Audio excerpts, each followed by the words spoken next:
Census നടപടികൾക്ക് നിയോഗിക്കപ്പെട്ട അധ്യാപകർ നേരിടുന്നത് പലവിധ വെല്ലുവിളികളാണ്. ക്ലാസ് സമയത്തിന് ശേഷം മാത്രമേ കണക്കെടുപ്പിന് പോകാവൂ എന്നാണ് നിർദ്ദേശം. കണ്ണൂരിലെ മലയോര ഗ്രാമങ്ങളിൽ പക്ഷേ ഇത് അപ്രായോഗികമാണ്. കൊട്ടിയൂരിൽ സെൻസസ് ചുമതലയുള്ള ഒരു അധ്യാപികയുടെ സാഹസം കണ്ടാൽ അത് ബോധ്യമാകും.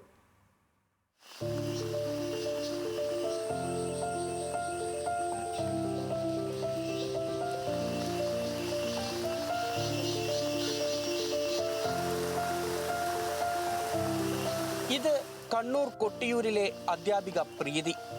സെൻസസ് ഡ്യൂട്ടിക്ക് നിയോഗിക്കപ്പെട്ട അധ്യാപകരിൽ ഒരാളാണ്. ടീച്ചറുടെ ലക്ഷ്യം കൂനമ്പള്ള മേഖലയിലെ ജനസംഖ്യാ കണക്കെടുപ്പാണ്. സ്കൂൾ സമയം കഴിഞ്ഞ് 4 മണിക്ക് ശേഷം കണക്കെടുപ്പ് നടത്താനാണ് നിർദ്ദേശം. പക്ഷേ മഴ കനിഞ്ഞപ്പോൾ സ്കൂളിന് അവധി കിട്ടി. അങ്ങനെയാണ് രാവിലെ തന്നെ ഇറങ്ങിയത്.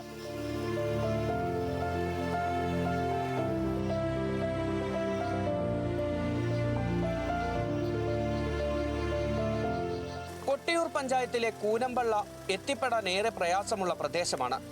വാഹനമില്ലാതെ എത്തിച്ചേരാനാവില്ല. ഇനി വാഹനവുമായി പോയാൽ ഒറ്റ വാഹനം മാത്രം കടന്നു പോകുന്ന അപകടയാത്രയുമാണ്. കോടമഞ്ഞ് കാഴ്ച മറയ്ക്കും. ആന ഉൾപ്പെടെ വന്യമൃഗങ്ങൾ ഏത് സമയവും ഈ വഴിയിൽ വരും. ലഭിച്ച നിർദ്ദേശപ്രകാരം 4 മണിക്ക് ശേഷം എങ്ങനെ ഇതുപോലുള്ള സ്ഥലങ്ങളിലെത്തി കണക്കെടുപ്പ് നടത്തുമെന്നതാണ് ടീച്ചറുടെ ചോദ്യം. നമ്മൾ സ്കൂളിലായിരിക്കണം എന്ന് പറഞ്ഞിട്ടുണ്ട്. സെൻസസ് ഡ്യൂട്ടി കിട്ടിയെങ്കിലും 4 മണിക്ക് ശേഷം ചെയ്യാനാണ് പറഞ്ഞിരിക്കുന്നത്. ഇത് ഇവിടെയൊക്കെ ഫോറസ്റ്റ് ഏരിയ, ഇവിടെയൊക്കെ 4 മണിക്ക് ശേഷം വരിക എന്ന് പറഞ്ഞാൽ അത് ഭീകര. അത് എന്താ പറയുക, ഫോറസ്റ്റ് അല്ലേ. നമ്മള് സ്വന്തമായിട്ട് വണ്ടി ഉള്ളതിന്റെ പേരിൽ നമ്മളിവിടെ എത്തിയെന്നാണ്. നട്ടുച്ചയ്ക്ക് പോലും ഇരുൾ പടരുന്ന ഇടങ്ങളിൽ കഷ്ടപ്പെട്ടെത്തിയാലും കടമ്പ ബാക്കിയാണ്. നെറ്റ്വർക്ക് പ്രശ്നമാണ് അതിലൊന്ന്. ഈ കാരണത്താൽ സെൽഫ് എന്യൂമറേഷൻ പൂർത്തിയാക്കിയവർ പ്രദേശത്തില്ല. 1 മണിക്കൂറോളം ഒരു വീടിന്റെ കണക്കെടുപ്പിന് ആവശ്യമായി വരും. മൊബൈൽ ഫോൺ ഉപയോഗിക്കാൻ റേഞ്ച് നോക്കി നടക്കണം. ഒരത്യാവശ്യത്തിന് ആരെയും ഫോണിൽ ബന്ധപ്പെടാൻ കഴിയില്ല. ലാപ്ടോപ്പ് ഉപയോഗിക്കാൻ ഒന്ന് ചാർജ് ചെയ്യേണ്ടി വന്നാൽ മിക്കപ്പോഴും വൈദ്യുതി ഉണ്ടാകില്ല. ഒരു വീട് കഴിഞ്ഞാൽ അടുത്ത വീട്ടിലേക്ക് 1 കിലോമീറ്ററിലേറെയൊക്കെയാണ് ദൂരം. ഞങ്ങൾ കയറിയ ആകപ്പെട്ട ഒരു വീട്ടിലാണ് സെൽഫ് എന്യൂമറേഷൻ ചെയ്തിട്ടുള്ളത്. അത് ചെയ്തായിരുന്നെങ്കിൽ നമുക്ക് ആ നമ്പർ മേടിച്ച് ചെയ്യാമായിരുന്നു. ഇനി നമ്മൾ ചെയ്യേണ്ടതെന്ന് വെച്ചാൽ ഓരോ വീട്ടിലും വന്നിട്ട് കംപ്ലീറ്റ് ഡീറ്റെയിൽസ് നമ്മൾ ചെയ്തു പോകണം. പേപ്പറിൽ എഴുതിയാൽ പോലും നമുക്ക് സമയം വരുന്നുണ്ട്. പക്ഷെ നമുക്ക് പേപ്പറിൽ എഴുതിയാൽ പോരാ, നമ്മളിവിടെ ലാപ്പുമായിട്ട് അല്ലെങ്കിൽ മൊബൈലായിട്ട് വന്നിട്ട് നമ്മളിവിടുന്ന് ചെയ്യണം. ഏതാണ്ട് 1 മണിക്കൂർ മേലെ ഒരു വീട്ടിൽ നമുക്ക് സമയം സ്പെൻഡ് ചെയ്യേണ്ടി വരും. നെറ്റ്വർക്ക് വലിയ പ്രശ്നമാണ്. റേഞ്ച് ഇല്ല, നെറ്റ്വർക്ക് ഇല്ല. പിന്നെ നമ്മൾ മൊബൈൽ ഇവിടെ രാവിലെ തൊട്ട് ഇവിടെ കയറി വന്ന് ഇവിടെ എത്തിയെങ്കിൽ ബാറ്ററി ചാർജ് തീരും. അങ്ങനെ പ്രശ്നങ്ങളുണ്ട്. 1 മാസത്തിനുള്ളിൽ ജോലി പൂർത്തിയാക്കണം. ഒറ്റയ്ക്കുള്ള യാത്ര എന്തായാലും നടക്കില്ല. അങ്ങനെ കൂടെ കൂട്ടിയതാണ് ഭർത്താവിനെയും.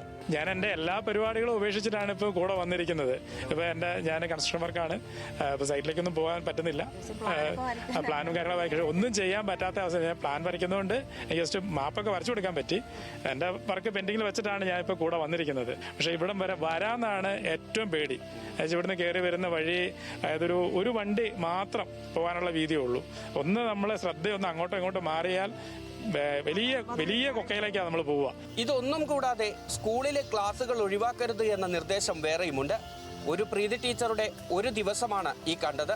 പാലുകാച്ചി, വെങ്ങലോടി മേഖലകളിൽ കണക്കെടുപ്പിന് പോകുന്ന ജ്യോതി ടീച്ചറും പ്രജിന ടീച്ചറും അനുപമ ടീച്ചറും അടക്കം കണ്ണൂരിന്റെ മലയോര മേഖലകളിൽ സെൻസസ് ജോലിക്ക് നിയോഗിക്കപ്പെട്ട അധ്യാപകരിൽ ഭൂരിഭാഗത്തിന്റെയും കഥ കൂടിയാണിത്. നട്ടുച്ച നേരമാണ്. മുഖത്തോട് മുഖം മുട്ടിയാൽ പോലും ആളുകൾക്ക് പരസ്പരം കാണാൻ പറ്റാത്തത്ര കോടയാണ്. മഴ നിർത്താതെ പെയ്തുകൊണ്ടിരിക്കുന്നു.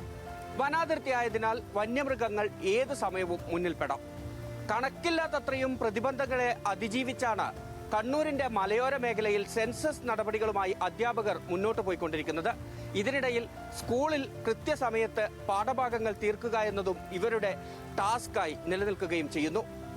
കണ്ണൂരിൽ നിന്നും മോനിഷ് മോഹനോടൊപ്പം നിഖിൽ അളവൂർ, ന്യൂസ് മലയാളം.